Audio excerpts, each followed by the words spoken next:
Tengan todos muy buenos días. eh, Nuevamente en una nueva semana en el último libro de la Torá, el quinto libro que estamos comenzando, el, al que se le llama Deuteronomio, ¿cierto? La traducción, pero nosotros lo conocimos como Devarim.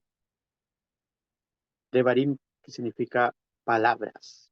Entonces, en esta parashat, en el principio de este libro, y la primera parashat, sabemos que la Torá está dividida en porciones se le llama parashot en plural. Y siempre el primer libro, cuando empezamos un primer libro o cualquier libro, por ejemplo, cuando empezamos Bereshit, su primer parashat se llama Bereshit, Shemot, su primera parashat Shemot, y así.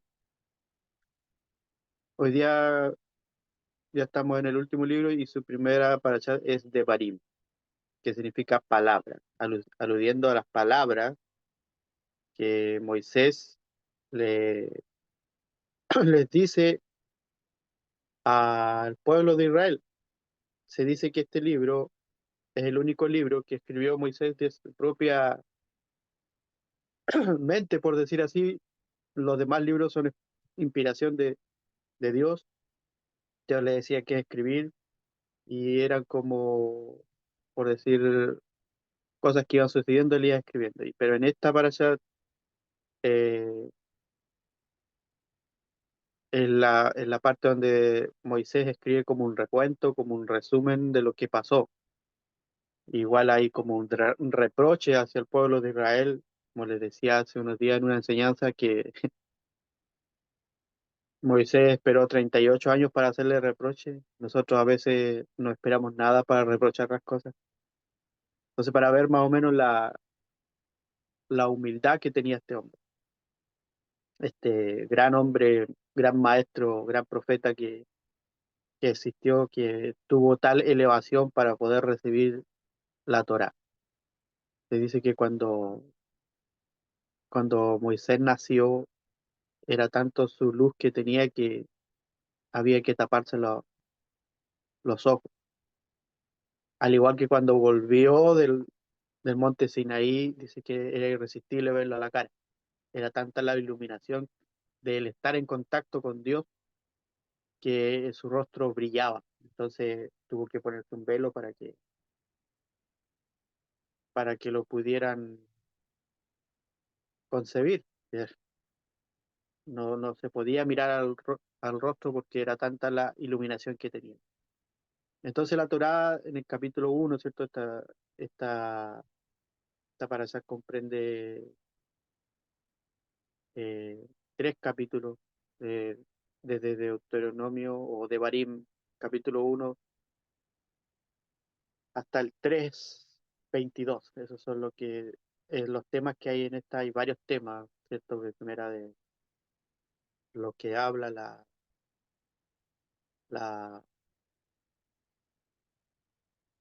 la porción de esta semana, pero nosotros nos vamos a enfocar en algo más diferente, en cómo Israel relata la derrota de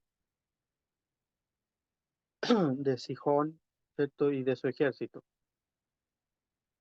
Eso vamos a ver de lo que habla el Midrash.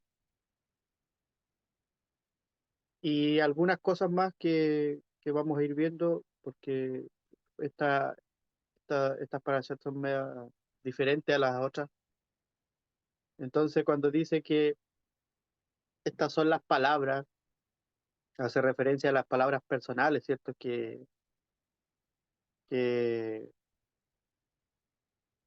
Moisés iba a hablar, o reprimenda y amonestaciones que Moisés dirige al pueblo de Israel como parte de como un discurso, por decir así, de despedida, porque 5 semanas faltaban para entrar a la tierra prometida y Moisés ya sabía que iba a morir en más o menos esa semana.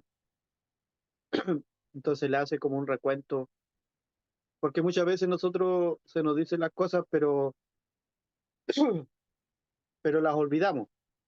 Entonces por eso de ahí el concepto de escribir cosas, porque cuando usted va a hablar algo y quiere que se permanezca, lo más apropiado sería escribirlas, porque así tiene usted un respaldo de lo que está diciendo.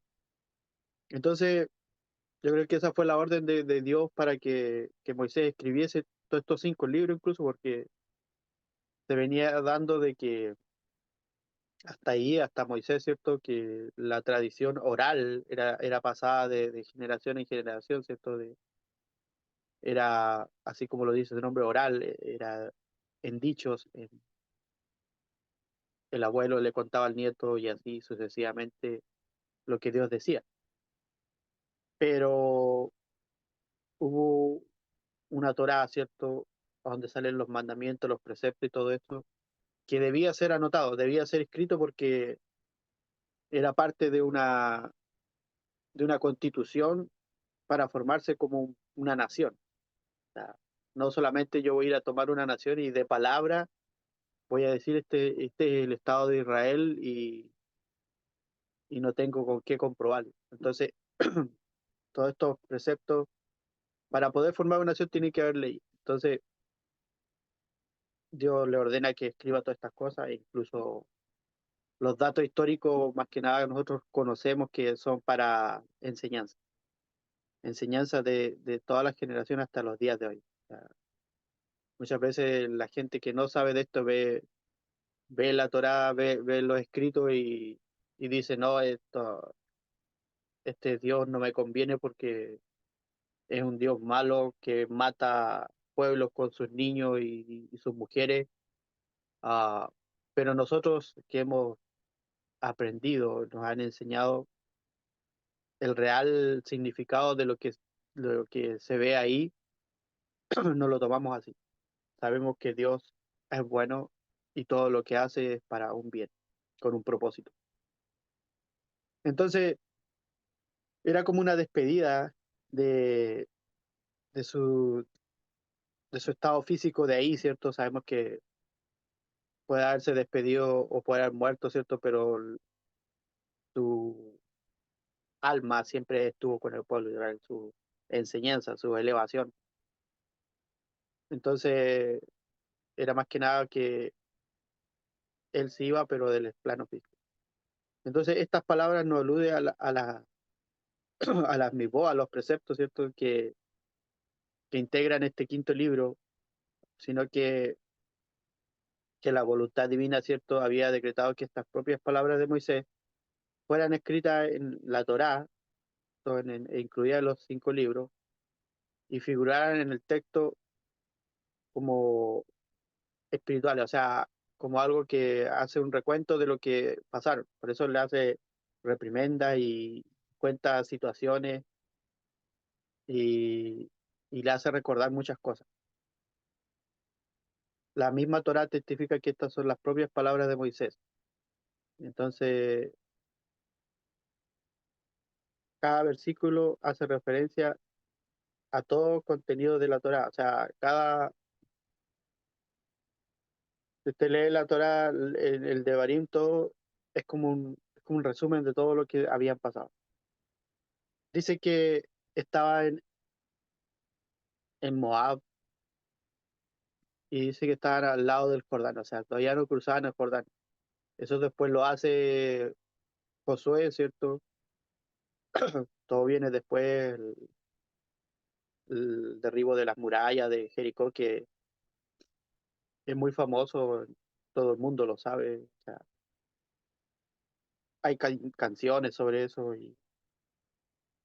pero él dice que en la Torá que estaban a orillas del Jordán, y este término puede hacer alusión tanto a la ribera occidental como al río Jordán en sí. Por lo tanto, se debe ser interpretado contextualmente. En este versículo, sin lugar a dudas, hace referencia a las comarca de la ribera oriental del Jordán. Recuerden que hubo una tribu de Menashe, pues, o sea, y Menashe está dividida en dos, una a un lado del Jordán y otra en el otro. Así que ellos no quisieron entrar porque vieron que la tierra antes del Jordán era más fértil, según su apreciación, y todo lo demás al otro lado del Jordán era desierto, así que ellos como que quisieron, por decir así, avivarse en este sentido, y por parte de Dios no hubo problema y los dejó. Entonces, esta- estos relatos, como les decía, van a ir dando a conocer lo que, lo que Moisés tiene guardado para decirle al pueblo de Israel. No se lo dijo en todo el trayecto de los 38 años que tuvieron anteriormente, pero ahora sí se lo dice. Y en el relato del Midrash, que hace alusión a la derrota de Sihón y de su ejército, dice así: luego de haber enfatizado a Bené Israel que los judíos habían evitado atacar a Seir, Amón y Moab, esto fue este, la tierra prometida, como dice Canaán, está habitada por 10 naciones, pero Dios le dijo que 3 de ellas no las atacase, solamente 7, que tiene un significado muy profundo que no es de esta clase, sino que es de un nivel más elevado. Dice que solo a causa de las directivas de Dios y no por debilidad, Moisés continuó describiendo la derrota del rey Emorita, cierto Sihón, ese era el nombre del rey, que había sido ordenada por Dios. Dijo Moisés: el Todopoderoso me ordenó, cruza el río Arnón, te aseguro la victoria sobre este rey Emorita y su ejército. Hoy comenzaré a hacerte famoso en todo el mundo al ejecutar sorprendentes milagros para ti. Dios le aludía al milagro de detener el movimiento del sol, porque se relatará más adelante, que lo hace Josué. Envié una delegación a Sihón para pedirle permiso para atravesar su territorio pacíficamente, o sea, querían evitar esta guerra. Sin embargo, el rey rechazó mi propuesta y lanzó su ejército contra nosotros, y Dios dio el coraje porque la maldad de este rey había alcanzado su punto máximo, y además Dios previó que no tendría ningún descendiente justo. Estas ciudades debían desaparecer. Tan seguro de la victoria se sentía el poderoso rey Emorita que ni siquiera se molestó en llamar a su medio hermano Og y a su ejército para que vinieran a ayudarle. O sea, estaban seguros de la, de la, de ganarle al pueblo de Israel. Dice: destruimos al gigante Sihón y a su hijo igualmente poderoso, derrotamos a los soldados, tomamos posesión de las ciudades emoritas e hicimos desaparecer a sus habitantes. Ese día quedará grabado en la historia porque Dios hizo detener el sol en el cielo. Dice que el Midrash relata que en mérito de 3 justos, el Dios Todopoderoso hizo que el sol se detuviera en el cielo. O sea, no solamente este milagro había pasado aquí. Primero, Moisés. Mientras Moisés luchaba contra Sihón, rey Emorita, Dios detuvo el movimiento solar y de esta forma alargó el día. Siempre sabemos que fue Josué. Pero por medio de la respuesta es que la hija mayor de Lot le puso al hijo nacido de la relación prohibida el nombre descarado de Moab, engendrado por el padre. Esto sabemos esa historia de Lot, que tuvo hijos con su hija, que lo embriagaron y todo eso, y de ahí salieron 2 naciones que siempre le hacían lucha al pueblo de Israel. La hija menor de Lot, por el contrario, nombró a su hijo discretamente Amón. También conocemos los amonitas como le hacían guerra a David incluso más adelante. que significa hijo de mi pueblo, fue recompensada por su modestia cuando Dios le prohibió a los hijos de Israel incluso molestar a sus descendientes los amonitas. O sea, fue solamente por esta razón que Dios no dejó que el pueblo de Israel derrotara a este pueblo. Otro, Dios le prohibió a Moisés destruir a Amón y a Moab en mérito a dos grandes personas que surgirían de esas dos naciones. De Moab, la, la moabita Ruth, ¿cierto? Que conocemos la historia de ella, que es un antepasado del rey David, y Naamá, la madre del rey Rehabam. La Torá nos relata que sucedió realmente, qué sucedió realmente con los judíos cuando los judíos llegaron a la frontera de Amón y escucharon que Dios les prohibía atacar. Hicieron caso a la palabra divina. Esto está mencionado incidentalmente en el libro de Shoftim. En la época del juez Iftach, 300 años luego del fallecimiento de Moisés, está relatando algo de a futuro, sus vecinos de los amonitas atacaron. Iftach envió un mensaje al rey de Amón, porque ¿por qué nos has atacado sin motivo alguno? El rey de Amón contestó a los mensajeros de Iftach: reclamo los territorios del río Arnón hasta Yabok y hasta Yardén, ¿se acuerdan? Los cuales los judíos me quitaron luego que salieron de Egipto. Está relatando lo que está pasando ahora en este momento en el relato de la Torá. Devuélvemelos pacíficamente y evitaremos una guerra entre nosotros. Iftach refutó el reclamo del rey con los siguientes argumentos. Número uno,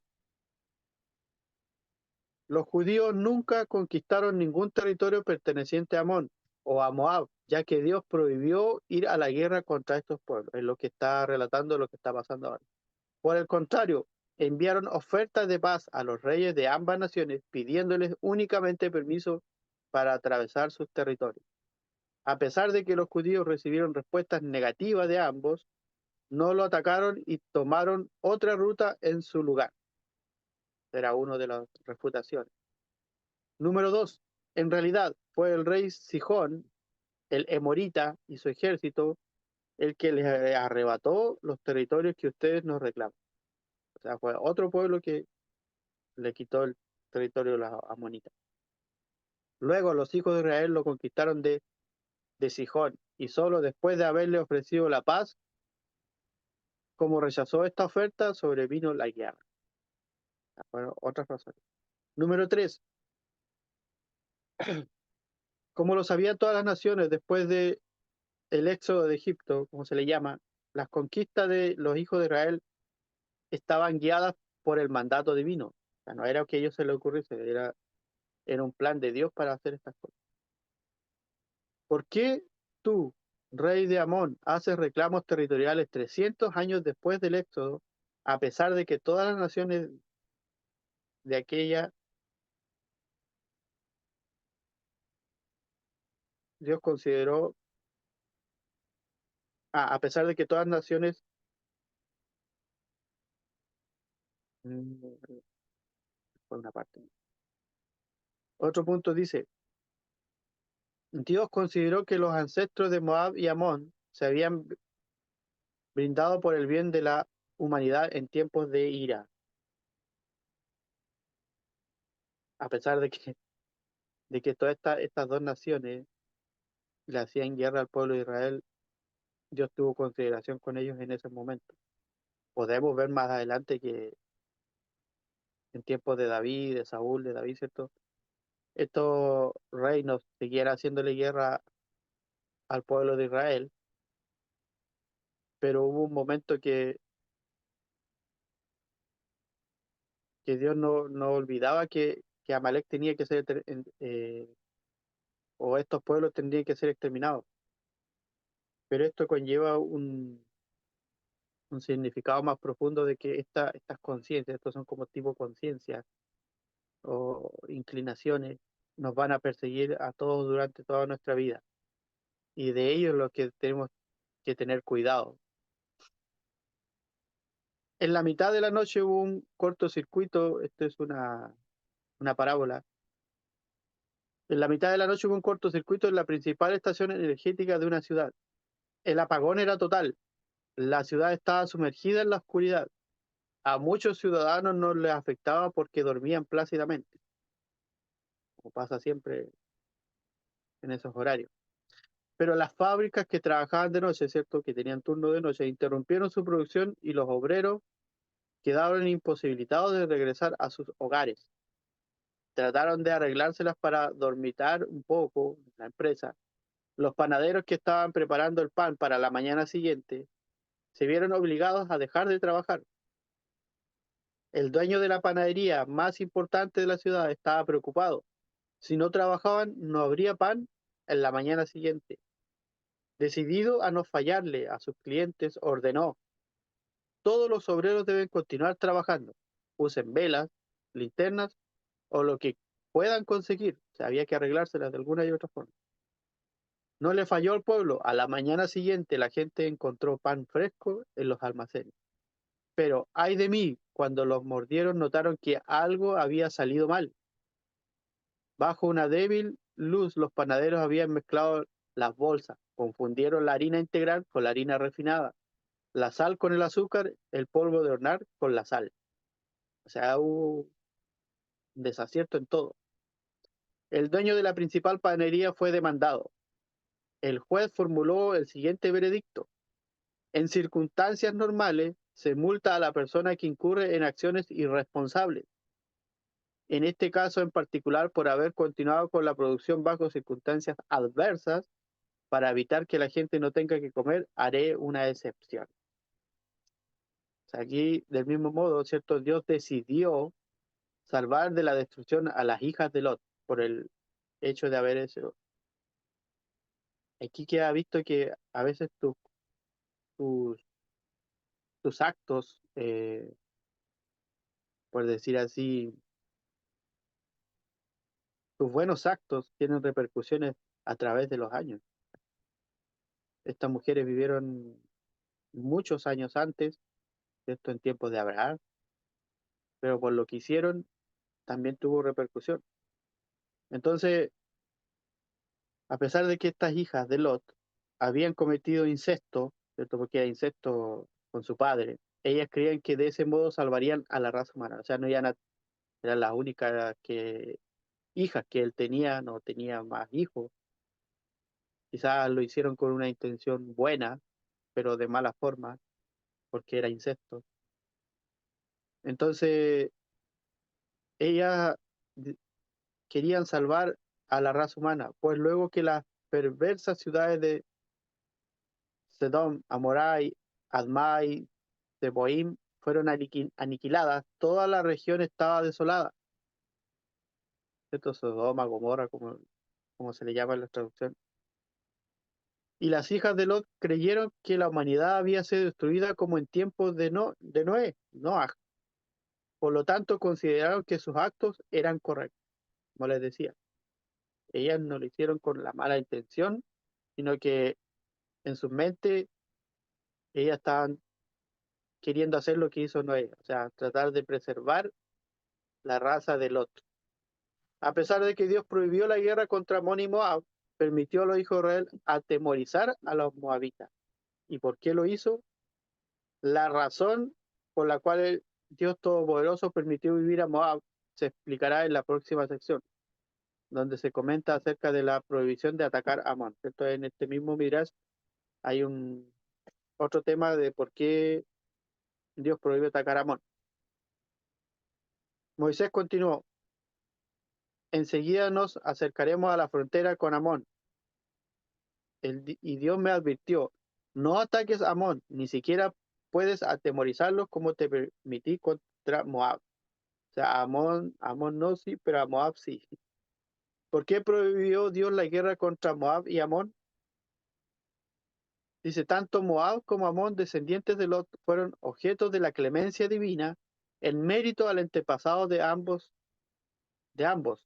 Lot, cuando acompañó a Abraham, ¿cierto? Era el sobrino de Abraham, a Egipto, y Abraham, temiendo por su vida, simuló ser el hermano de Sara.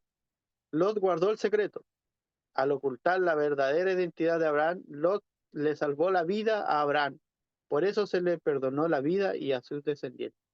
También hubo una razón de, incluso en parte le llaman el justo Lot, aunque hubieron muchos de esos actos que no fueron buenos, pero a veces un solo acto remienda otras cosas que también son ajenas. El Midrash entonces destaca el gran mérito de ayudar a un justo, a un sadik. Dicho mérito protege no solo a quien ejecutó esta mitzvah o este precepto, sino también a sus descendientes en las siguientes generaciones. Entonces, el mensaje del Midrash en este día, en esta mañana, en este Shabbat,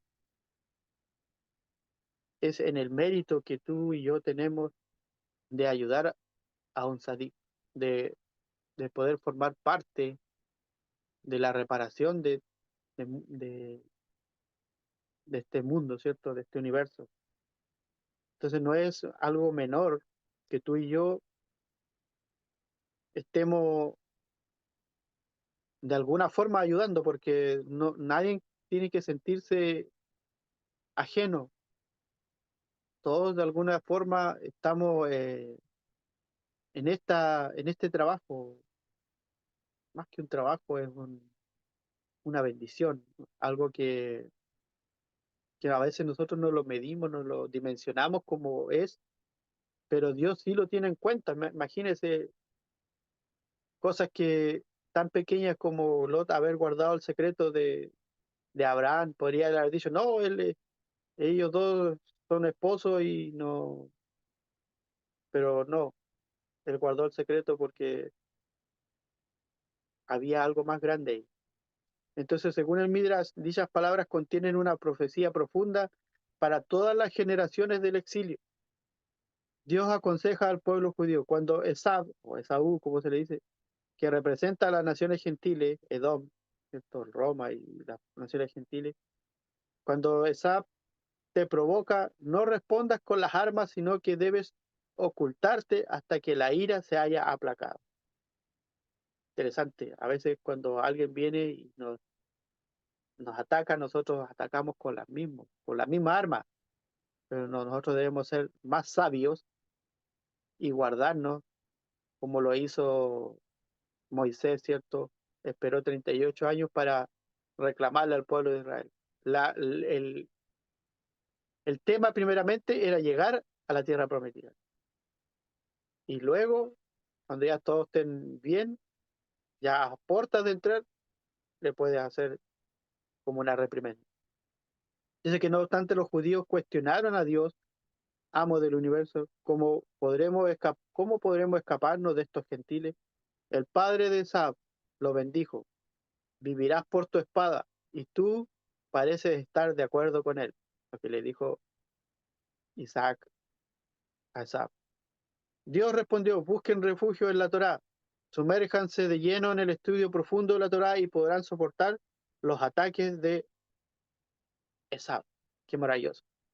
Lo voy a volver a repetir para que a lo mejor alguien que no está leyendo, nos está refugiando en la Torá, dice, busquen refugio en la Torá, sumérjanse de lleno en el estudio profundo de la Torá y podrán soportar los ataques de Esab. Maravilloso. Entonces Moisés continuó su relato. Una vez que bordeamos la frontera de Seir, del monte Seir, ¿cierto? Continuamos hacia el este y llegamos a Moab. Yo estaba seguro que se nos ordenaría atacar a Moab, porque pensé, si Dios nos ordenó ir a la guerra contra los medianitas, ¿por qué ayudar a las moabitas o que inducieron, ¿cierto? A los moabitas, ¿cierto? ¿Se acuerdan de eso? Que inducieron a nuestros guerreros a prostituirse y a cometer idolatría. Los moabitas mismos, que fueron los principales instigadores, deberían ser borrados de la faz de la tierra, es lo que pensaba Moisés. Pero Dios me contradijo. Tus ideas no son mis ideas. No destruyas a Moab, pero puedes atemorizarlos y llevarte el botín. De este hecho podemos apreciar la gran recompensa por honrar a los progenitores, ya que luego del transcurso de los siglos desde que Esab honró a sus padres, Dios prohibió a los hijos de Israel atacar a sus descendientes.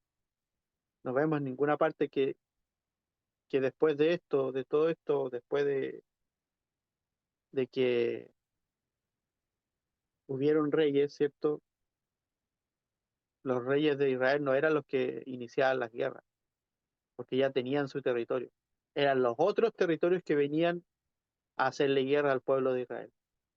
Entonces, maravilloso es nuestro Dios de poder poner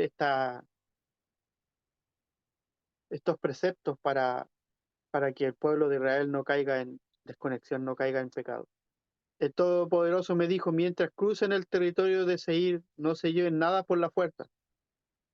En vez de eso, si quieren pan o agua, lo tienen que pagar. Ahora ya no había que tomar posición, había que pagar. Tienen suficiente dinero porque Dios le proveyó de todo lo que necesitan los caminantes. Incluso en el desierto, donde es imposible comprar comida, no les faltó nada durante 40 años, ya que el man, o el maná como se traduce, tenía el sabor de lo que cada uno deseaba. Era maravilloso. Si usted estaba pensando en asado y comía maná, esto, el maná le iba a saber como asado. Si usted quería una fruta que a lo mejor no existía en ese lugar, por ejemplo, no sé, en Chile no es común que hayan árboles de piña o de mango, por ejemplo, acá en el sur no se darían por el clima, pero si yo hubiese tenido maná y yo quería probar el mango, eh, me iba a saber a mango. Era maravilloso, era como en el Edén, en el Edén también, las cosas que tú comías y probabas eran tal y como tú las pensabas, era algo muy especial. Y así va a ser en tiempos futuros, que cuando necesitemos las cosas, se nos van a dar como nosotros las pensemos. Algo maravilloso. Algo que mucha gente diría, no, eso es ilógico, irracional, pero si Dios lo dijo, así será. Dice que Dios es un anfitrión cordial. Amén. Generalmente, si alguien tiene invitados, no escatima esfuerzos para que la ocasión sea algo especial. ¿Cierto? Cuando usted tiene una cita, un invitado, invita a su novia a comer, algo así, usted no se fija en los precios. La visita puede elegir diferentes trozos de carne y diversos acompañamientos deliciosos. Si el visitante regresa al día siguiente, le ofrecen una presa de pollo o algún acompañamiento menos elaborado. Si reaparece el tercer día, le ofrecerán una comida láctea. Cuanto más venga, más sencillas serán las comidas que se le servirán, porque ahora ya se lo considera como parte de la familia y no como un extraño, y eso es verdad. Sin embargo, Dios siempre fue generoso hacia los hijos de Israel en el desierto. Moisés les recordó, luego de 40 años en el desierto, recibirán el mismo trato que el primer día. Dios infaliblemente les servirá el maná y de las mejores comidas. Sí, maravilloso. Porque siempre nosotros nos dejamos llevar por la vista. Por ejemplo, podían tener el maná a su disposición, pero lo veían como algo sencillo, aunque les daba el sabor que ellos querían. Pero a lo mejor ellos querían ver, no sé, una mesa llena de manjares, de asado, de muchas cosas, y teniendo a mano el maná que les ofrecía la misma sensación. Entonces todo a veces nos dejamos llevar por estos sentimientos, ¿cierto? Los cinco sentidos. Entonces Moisés nos contó aquí lo que ocurrió cuando los judíos pidieron permiso para cruzar el territorio de Saúl. Los edomitas se negaron a conceder el paso a los judíos y prepararon su ejército para la guerra. Entonces los hijos de Israel evitaron pasar por Seir. Cuando Dios en el principio ordenó a Moisés seguir hacia la tierra de Seir, agregó, vayan hacia él, y provocó estos acontecimientos intencionalmente. Todos ustedes lloraron, dice, pero Dios no aceptó ni vuestras súplicas ni vuestras tefilá, o sea, vuestros rezos. lo obligaron a comportarse como si él fuera cruel. No podían modificar su decreto de que ustedes podían perecer en el desierto, ya que él lo había confirmado en un juramento. Luego Dios le permitió descansar en la estación siguiente, Kadesh, durante 19 años en vez de hacerlo avanzar por el desierto. Entonces, todo tenía su propósito, no era que Dios lo estaba haciendo alguna reprimenda, alguna cosa, sino que los hizo vagar por el desierto para que ellos aprendiesen primeramente, como lo vimos en parashas anteriores, aprendiesen primeramente a vivir en el desierto donde eres tú y nadie más, en donde solamente tienes que confiar en la provisión de Dios. Quizás las demás ciudades tenían de todo y estaban acomodadas, pero para que una persona pueda obtener algo, tiene que hacerlo con esfuerzo. Muchas veces nosotros queremos las cosas así, que se nos den, que estén puestas, pero la idea no es esa, la idea es que debemos trabajar por lo que queremos. Si tú quieres llegar a tu tierra prometida, tienes que tú obtenerla, tú en cierto modo pagar por ella. No es que se te dé así de gratis. Si Dios te la prometió, está bien, pero haz un esfuerzo, haz algo que te haga meritorio poder obtener la tierra que Dios te prometió. Y no estamos hablando de algo terrenal, algo físico, algo más allá, algo espiritual, algo que tú posees y vas cultivando día a día. Así que esta es la parashá del día de hoy, que nos habla muchas veces de cosas que nosotros queremos obtener, ¿cierto? Y a veces las queremos de gratis, pero Dios nos dice, esfuérzate, porque tendrás mayor mérito. No podrás decir a futuro cuando alguien te reclame, esto te lo dieron gratis. No, yo trabajé para poder obtenerlo, sí se me prometió, pero el Dios Todopoderoso me permitió de alguna u otra forma poder ganármelo. Muchas veces personas que tienen mucho dinero le dejan cosas a su hijo y le viene gratis a los hijos. Y esos hijos, ¿cómo crecen? Arrogantes, porque lo tienen todo. Arrogante, no es que esto es así, esto, pero en cambio una persona que a lo mejor no tiene nada o tiene poco y lo hace crecer y es próspero, esta es una persona que va a ser una persona feliz, una persona dadivosa, una persona que va a poder comprender a aquella persona que no tiene nada. Entonces, de ahí nace la sedacá, de ahí nace lo que es justo, porque no es justo que una persona que a lo mejor nunca ha trabajado por algo y tenga harto,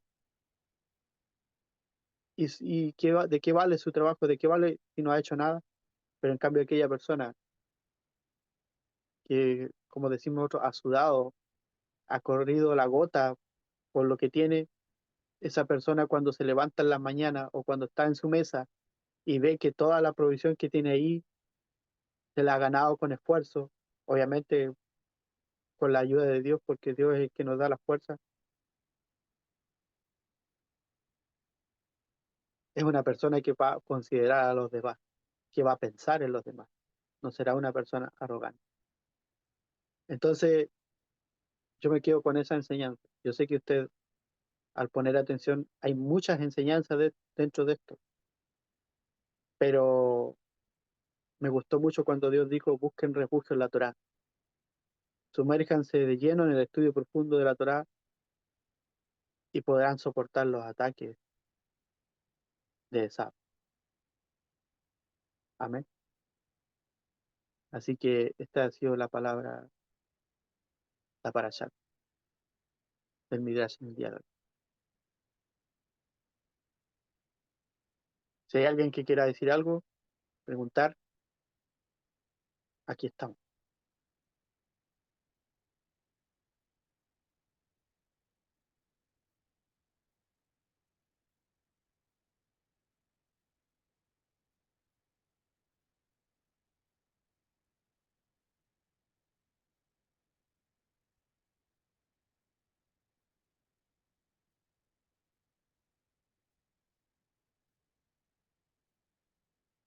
Amén, Adán, adelante. Había visto tu mano. Bueno, primero que todo, como siempre, gracias Miguel por tu tiempo, por tu buena disposición y por el mensaje que nos comparte cada sábado. Eh, a mí me gusta hablar, me gusta opinar. Y una de las cosas que Adelante. me gustó en esta porción, Miguel, fue el recordatorio respecto de cómo Dios hace las cosas y nosotros, y lo limitada de nuestra visión, no solo en ciertas circunstancias de la vida, sino en lo temporal también. Eh, eh, Cómo en los planes divinos tienen una perspectiva completamente diferente de la que nosotros podamos tener en un espacio-tiempo, como sucedió, por ejemplo, con estas limitantes de atacar a ciertos pueblos, y cómo después de 300 años las circunstancias o las limitantes que Dios puso vinieron a ser parte del argumento de defensa, de alguna manera, de la propiedad, ¿te fijas?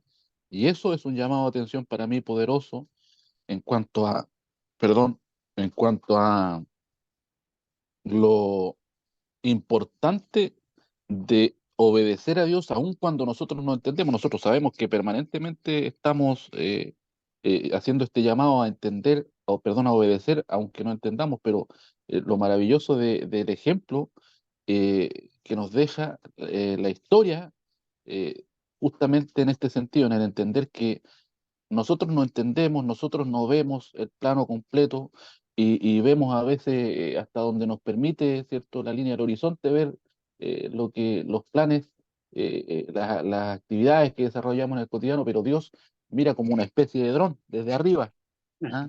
Y ve lo que hay detrás y lo que hay más allá y cómo está ubicado tal o cual, ¿te fijas? Y siempre sus limitantes son ese cerco de protección y que en el futuro nos pueden dar el argumento para defender aquello que, como bien decías tú, nos hemos ganado con sudor y lágrimas, si es que nos hemos puesto el yugo que nos ofrece la Torá, ¿cierto? Para hacernos mansos, humildes, aprender a respetar los tiempos del Creador del universo y ganarnos así esa tierra prometida que puede ser una relación, puede ser el matrimonio, puede ser la familia, el trabajo, etcétera, etcétera. Así que yo agradezco porque nos recuerda esta perspectiva maravillosa tu enseñanza hoy, Miguel. Y bendiciones para todos los que pudieron participar. Amén. Gracias a ti por tus comentarios y así. Esa era la enseñanza. O sea, tu tierra prometida puede ser cualquier cosa. Obviamente optamos por algo más allá, eterno, que, que Dios nos ha prometido, pero mientras estamos en esta tierra, mientras estamos cruzando este desierto, debemos optar por llegar a esa tierra prometida que está ahí a nuestra disposición. Hay que cruzar el Jordán. Así que gracias por tus palabras, Adán, y así a todos los que están les pueda haber llegado esta porción. Bueno, si había alguien más,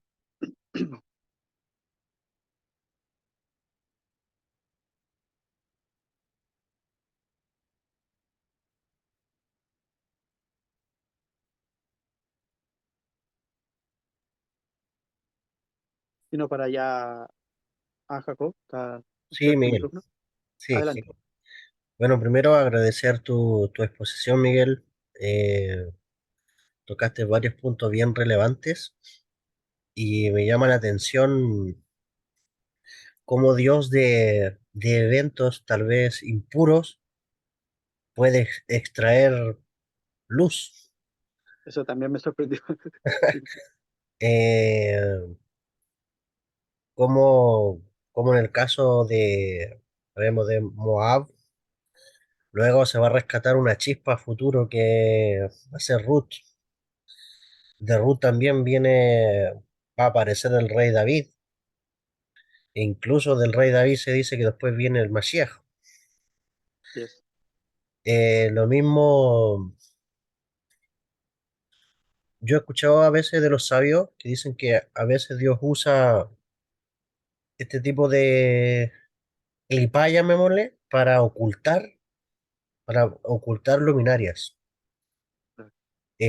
Nosotros sabemos igual en la Kabbalah que el alma, por ejemplo, de Abraham era un alma especial. De hecho, fue una de las almas que se apartó de Adán antes del incidente en el Edén. Pero cómo Dios lo hace bajar al mundo en un entorno lleno de idolatría. Dios no sé si es bueno para confundir las fuerzas del mal, pero me llama la atención ese juego a veces que el creador tiene, y bueno, y aplicar también justicia de, de enviar almas a veces en medio de entornos, de familias que nos dicen, pero si estas personas no son justas, estas personas están en el reino de la impureza, ¿cómo lo hace? ¿Cómo lo hizo Dios? Y, y cómo Dios va armando las piezas eh, para poder del mal extraer el bien o de las tinieblas sacar la luz y, y cumplir sus designios eternos. Así es, Y que eso también nos lleva a la idea que aún una persona, independientemente se encuentre desconectado del creador o se encuentre en un estado de impureza, eh, en todo aspecto hay una chispa de luz que uno puede rescatar para salir, para salir adelante y saber que de las tinieblas podemos sacar luz. Y de un rasha, de un malvado, llegar a sí. transformarse en un sadik, uno justo. Así que muchas gracias, Miguel. Gracias por la exposición. Eso es lo que puedo comentar. Gracias. Gracias a ti por esa reflexión, ¿cierto? Que es muy importante porque claramente se dice que la oscuridad hace que la luz sea más pura, más reflejada. Es como cuando tú tienes un diamante, ¿cierto? El que había tenido algún diamante en la mano lo podrá comprobar. A simple vista se ve brilloso, pero cuando usted lo pone en un fondo oscuro, en la joyería lo puede ver así, más denota su brillo. O sea, la analogía es clara. Entonces, claramente Dios hace eso. O sea, de lo más recóndito oscuro que haya, Dios hace nacer esa luz que solamente Él la puede provocar. Entonces, maravillosa es la enseñanza de este día. Así que, Baruch Hashem, por los que pudieron estar, doy gracias al Eterno por esta oportunidad de ya estar en el último libro, ya casi completar un año desde que empezamos con estos eh, Midrashim, ¿cierto? Pero vamos por más, vamos a ver qué Dios nos depara más adelante. Así que les pido siempre sus oraciones para mi vida y que Dios me dé sabiduría. Amén. Así que gracias a todos ustedes. Yo me despido de esta conexión.